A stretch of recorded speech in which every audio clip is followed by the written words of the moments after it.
ने सत्ता संभालते ही कई ऑर्डर पास किए हैं और पूरी दुनिया को एक झलक दी है कि आने वाले 4 साल वो अपना प्रशासन कैसे चलाएंगे। ट्रंप ने पहले ही दिन से बाइडेन प्रशासन से उलट कदम उठाने शुरू कर दिए हैं। उन्होंने पिछले कार्यकाल के 51 खुफिया अधिकारियों की सुरक्षा मंजूरी निलंबित कर दी है। कर्नाटक के deputy CM DK Shivakumar ने जय बापू जय भीम जय संविधान पर कहा कि ये कांग्रेस अध्यक्ष के रूप में गांधी जी के 100 साल पूरे होने का जश्न मनाने का कार्यक्रम है। वहीं वो भले ही मर गए हों, लेकिन उनके मूल्य अभी भी जीवित हैं और दुनिया के सभी नेताओं ने उनके नेतृत्व और उनके अहिंसा आंदोलन को स्वीकार किया है और हम उस विरासत को आगे ले जाना चाहते हैं। दिल्ली विधानसभा चुनाव से पहले आम आदमी पार्टी की मुख्य राष्ट्रीय प्रवक्ता प्रियंका कक्कड़ ने बीजेपी पर निशाना साधते हुए कहा कि फर्जी आरोप लगाना और भाग जाना बीजेपी की फितरत है और फर्जी आरोप लगाना और भाग जाना भाजपा की प्रकृति है।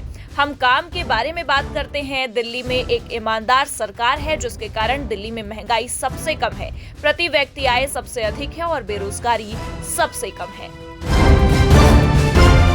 संभल जिले की रायासत्ती पुलिस चौकी में कथित तौर पर हिरासत में लिए गए एक व्यक्ति की मौत हो गई। इस पर सपा के राष्ट्रीय अध्यक्ष अखिलेश यादव ने प्रतिक्रिया दी है। उन्होंने कहा कि भाजपा सरकार के तहत उत्तर प्रदेश के अंदर हिरासत में मौत का सिलसिला थम नहीं रहा है। हालिया मामले में संभल में पूछताछ के नाम पर घर से ले गए व्यक्ति की हिरासत में मौत होने से जन आक्रोश भड़क उठा है। अन्याय करने वाली भाजपा सरकार अब अपने अंतिम दौर में है। आम आदमी पार्टी के राष्ट्रीय संयोजक अरविंद केजरीवाल ने मंगलवार को बीजेपी का संकल्प पार्ट 2 जारी होने के बाद पलटवार किया है और उन्होंने कहा कि बीजेपी ने अभी तक 2 संकल्प पत्र जारी किए हैं। दोनों संकल्प पत्र दिल्ली और देश के लिए बेहद खतरनाक है। मुझे खुशी है कि इन्होंने ईमानदारी से कबूल स्वीकार किया कि असली नीयत और मंशा क्या है।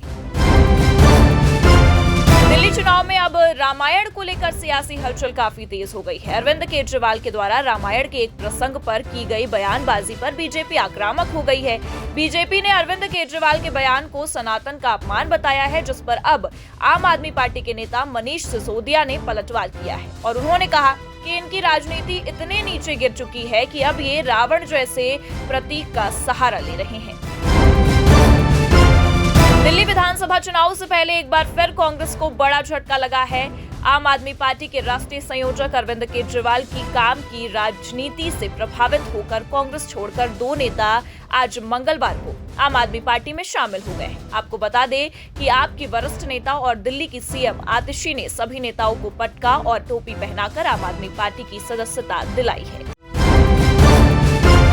दिल्ली विधानसभा चुनाव की तस्वीर अब पूरी तरह से साफ हो चुकी है। इस चुनाव में सूबे की 70 विधानसभा सीटों पर 699 उम्मीदवार किस्मत आजमा रहे हैं, जिसमें सबसे ज्यादा कैंडिडेट नई दिल्ली सीट पर है। आम आदमी पार्टी के संयोजक अरविंद केजरीवाल के खिलाफ नई दिल्ली सीट से 22 उम्मीदवार मैदान में है। ऐसे में राजधानी में सबसे बड़ी जंग केजरीवाल की नई दिल्ली सीट पर लड़ी जा रही है। बिट सरपंच हत्या मामले को लेकर महाराष्ट्र की मंत्री पंकजा मुंडे ने बड़ा बयान दिया है। पंकजा मुंडे ने कहा कि मैंने सरपंच संतोष देशमुख के परिवारजनों से मिलने का प्रयास किया था, लेकिन गांव की स्थिति को देखते हुए मुझे मिलने से मना कर दिया गया। पश्चिम बंगाल सरकार ने आर्जिकर मेडिकल कॉलेज दुष्कर्म और हत्या मामले में संजय रॉय को आजीवन कारावास की सजा सुनाए जाने के सियालदह कोर्ट के फैसले के खिलाफ कलकत्ता उच्च न्यायालय का रुख किया है। महाधिवक्ता किशोर दत्ता ने संजय रॉय के लिए मौत की सजा की मांग करते हुए न्यायमूर्ति दिबांशु बसाक की खंडपीठ में याचिका दायर की है। मामले को दायर करने की अनुमति दे दी गई है।